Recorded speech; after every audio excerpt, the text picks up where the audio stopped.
तर Rohit Pawar marine lines police स्थानकात दाखल झालेले डीजीसीए विरोधात तक्रार दाखल करण्यासाठी रोहित पवार पोलीस स्टेशनमध्ये आले होते।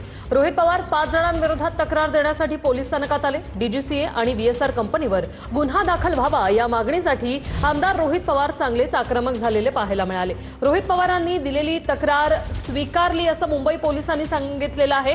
मात्र आता पत्रकार परिषदेत एफआयआर नोंदवून घेण्यास नकार दिल्याचं रोहित पवार यांनी म्हटलंय। मात्र रोहित पवार यांनी जी तक्रार दिली ती स्वीकारल्याचं उत्तर मुंबई पोलिसांनी दिली आणि योग्य ती कारवाई करू असं देखील मुंबई पोलिसांकडून सांगण्यात आलेलं आहे। मात्र पोलिसांचं म्हणणं आणि रोहित पवारांचं म्हणणं हे वेगवेगळं आहे। रोहित पवारांच्या तक्रारीवर योग्य ती कारवाई होईल असं मुंबई पोलिसांकडून सांगण्यात आलेलं आहे। मात्र